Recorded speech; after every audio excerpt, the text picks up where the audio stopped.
Hello, my name is BPerry. This is episode 139 of BPerryFilms podcast. In today's video, I'm going to give you a 8-month summary of what my experience is like using a Kindle, the new Kindle, the latest Kindle, Kindle Paperwhite Signature Edition, 12th edition, and see how it works in my practical day-to-day. I'm going to be answering a lot of the questions that you have. I've been reading the comments, and believe it or not, the video where I talk about Kindle versus Nook is one of my most viral videos on my YouTube channel, and it has almost 4,000 views, so thank you for that. So I thought, why not do a follow-up to that and tell you my whole thought process about getting a Kindle, what I use it for, how does it compete to other brands, or even comparing it to other Kindle devices. So I'll start out, why did I get a Kindle? As a person who is an avid reader, I like getting physical books, but one of my favorite bookstores, Barnes & Noble's, has been closed in many of the locations in Massachusetts. So all the ones in Boston are permanently closed, and there's only some in the suburbs, and they're about like an hour or if not longer away from me. I think the closest one to me is in Legacy Place. Not sure if they're still there or not, but I think that was the last place that I seen it. I was originally a Barnes & Noble Nook user. I've been using it for about 6 years. I had a first generation, and this was the first introduction into e-readers, along with Kindles, and I think those were the two brands that were very popular because this is way before the iPad started doing books. Well, they probably had books too, but we'll just compare those two. So I thought, since I can't get access to a Barnes & Noble because, say, if I have any issues with troubleshooting or it stops working, how am I gonna get it repaired? And what if Barnes & Noble goes out of business? And I know Amazon is one of the most sustainable companies in the world because it originally started out as a bookstore, electronic bookstore, and a lot of companies didn't believe that online booking, online reading was gonna be a thing. And Amazon was like, yep, we'll prove to you that this will work and this is gonna be very lucrative. And believe it or not, everyone is either doing a physical book, have an e-reader on the side, or doing fully digital. And as a person who went to college, let me tell you, textbooks were at least 500 to 1,000 and something pages, sometimes more than that. And you have multiple books and carrying around on your backpack, and you're just trying to figure out how you're going to lug this around without getting scoliosis, because every time you stand up straight, you fall back, you know? And I know a lot of us can relate to that, especially in middle school, elementary school, you had big backpacks. And in college, you have your dorm, but if you're commuting, you don't have access to that. And what if you have back-to-back? So I always thought of that. So I thought, why not go the Amazon route?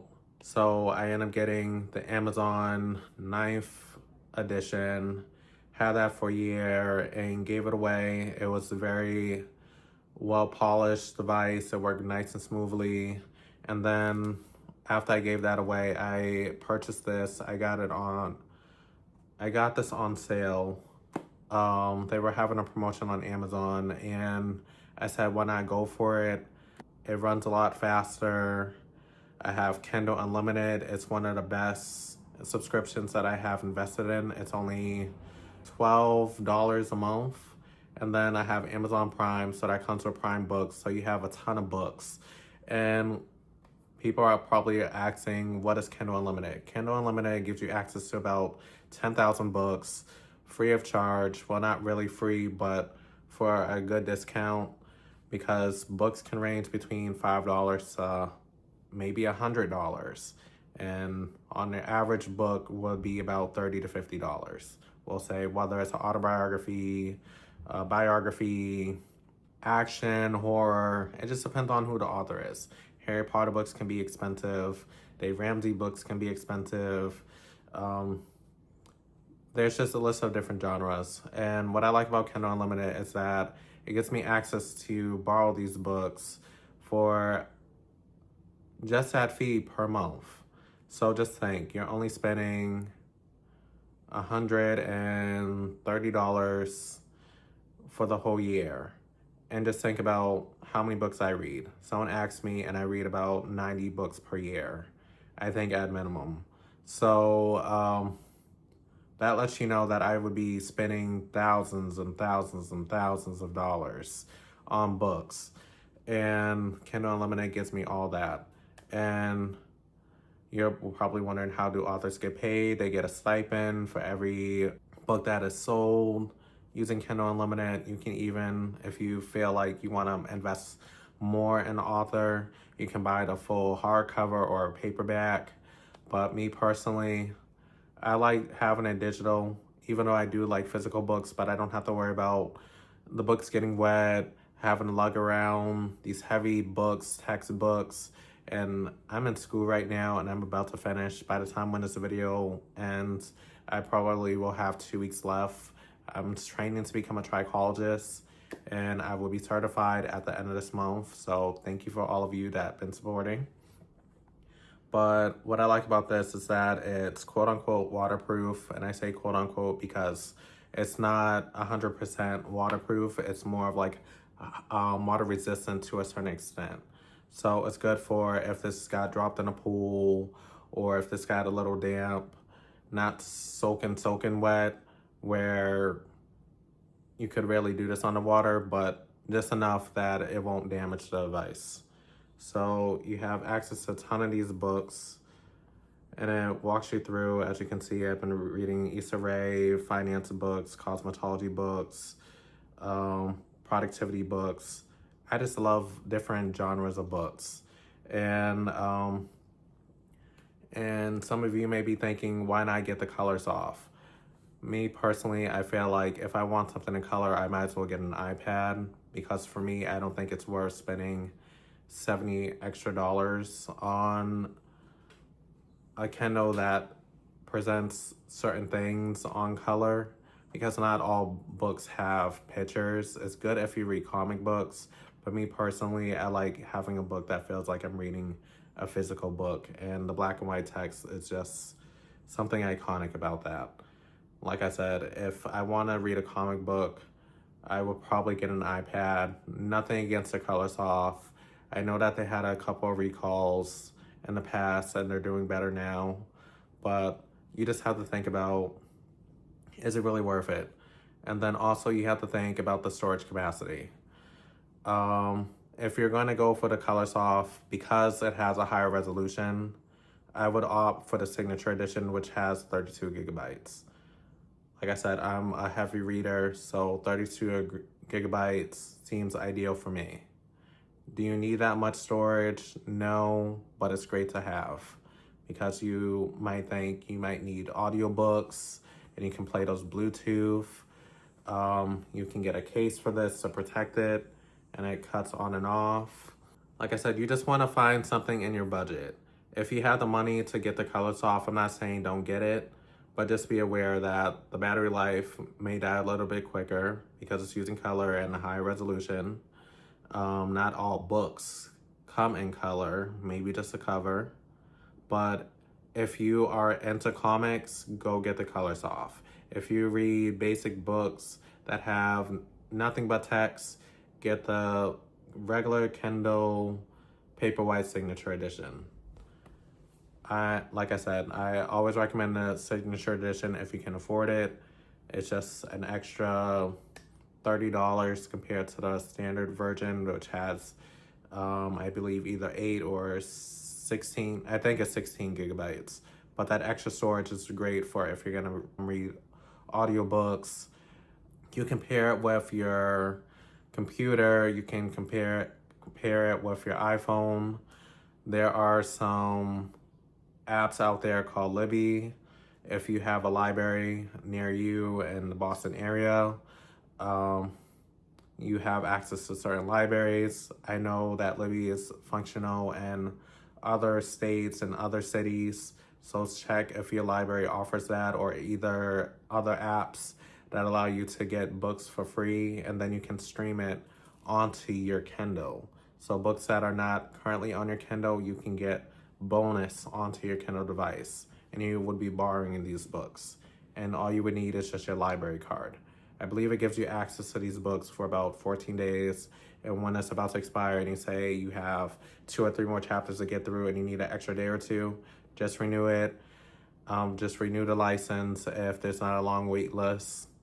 Because sometimes you can wait for books for about 8 or 12 weeks. I know I waited a long time just to read Steve Jobs, but I have the physical book, I have the digital book. I just love Apple and what it has to bring. Why didn't I just use the iPad for my reading experience? Well, one thing about the iPad I would say is that your eyes get strained after a while. I know many of you who work desk jobs, call centers, cashiers, after looking at the screen for about 10, anywhere between 6 to 10 hour shifts, how matter how busy you are every single day. You're looking at your phone, you're looking at your computer, you're working, doing all these great things. But after a while, your eyes get fatigued and the eye drops eventually stop working because your eyes are that fatigued. And it causes eye strain and it can cause damage to your retina. And Apple talks about it a lot. So just think that retina display or OLED and all those 4Ks, 8K TVs, all that is putting heavy strain on your eyes, which are probably like HD, and you're trying to get this perfect resolution, but do you really need all that resolution to get whatever you're trying to get done? No, you don't. All you're trying to do is just read a book. The iPad is great for if you want to stream the web, play games and all those things, but the person that wants a Kindle just wants to simplify things. Get their textbooks on here, get their local books, get access to Kindle exclusive books, and just want to be in tune with their day. You don't want to have any distractions. You want to be in the moment.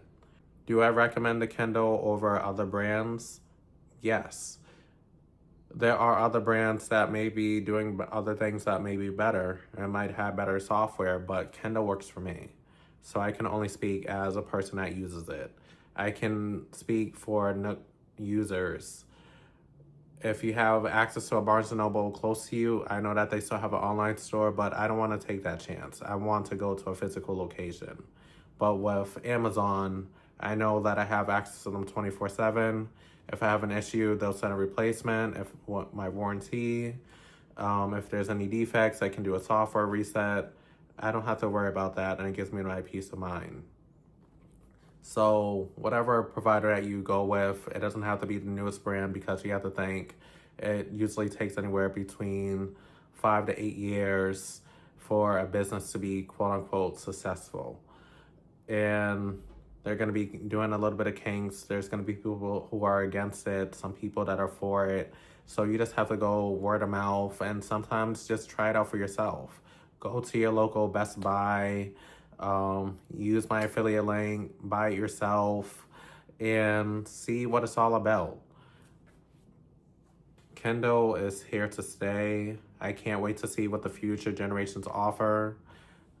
I'm pretty sure that they're going to be working more on the waterproofing, because I know a lot of people like to read the books over by the beach or in their pool or around kids. And I know sometimes your kids might be so excited and they have juice in their hand and it spills all over your device. But guess what? This has that resistance where it's going to protect your device and you don't have to worry about it getting damaged. But take that with a grain of salt. And just get active, read more, be comfortable with where you are. I'm not saying that you have to read 1,000 books. If you don't read that many books, that's okay. Like I said, Kindle Unlimited is a great feature. Amazon Prime comes with books titles too, which comes in your plan without extra charge. I believe that the list is a little bit less, maybe a couple of thousand, not quite like 10,000. But you have access to Amazon exclusives, and then you can even purchase books on here. I don't know what else to say. I hope all of you stay passionate about whatever books that you're trying to read and accomplish many goals that you're trying to. Because reading is a way to express yourself, a way to escape your reality, a way to be in a moment, and build that imagination that we learn to develop as kids. You know, we're kind of born with it. And sometimes as we get older, we think more logically and lack that sense of imaginations and creativity. But that's what makes us unique. We need that creative side along with our logical side, you know? And it's all about giving and taking and experiencing things for what they are. And maybe one day you'll write your own book, and maybe you'll create your own version of an e-reader, you know? It's all about taking in those moments and really being investing in yourself, because it's just $100 and something, you know? You can always get a new device. But are you going to use that device to its fullest capacity? I would say get a Kindle if you're going to read at least 2 or 3 books a month at least. You can take this on the go. You can write your bookmarks. You can highlight. You can do all these different things. There are so many features to the Kindle that help your reading experience get better. No more having to write on your computer, physically write in a notebook all your notes. You can do everything on this device. And it's so powerful, and it saves in the cloud. So even if you refurbish this device or give away this device, everything saves to your account, and it will greet you as soon as you log in. Hi, such and such. Welcome to your new device. Time to set up. And this holds a charge like nobody's business. This can last me for a good month and a half, and I'm a person that reads a lot of books. Sometimes 2 months, but at least a good 6 to 7 weeks I can go without a charge. And it's so powerful, and that's going from 100%. So I hope this video was very helpful for all of you deciding on which Kindle to buy. I didn't mention Scribe because I think that's more for people that want to take notes and do all these different things, draw. But I want to focus more primarily on the people that want to read. And reading is their main focal point and how to consume different types of books. So I hope this book gives you a great perspective as to what type of reader you are, what services that you need, how to compare it from different brands, and how I got into this device that I have currently right now. And I can't recommend it highly enough. So follow me on TikTok and Instagram, BPerryFilms, YouTube and Substack, BPerryFilms Experience, and LinkedIn, Bobby L. Perry. I have a ton of resources on books, recommendations, my full in-depth perspective on e-readers versus books versus digital books. I have a full blog on that on my Substack. So see you in the next one. Thank you.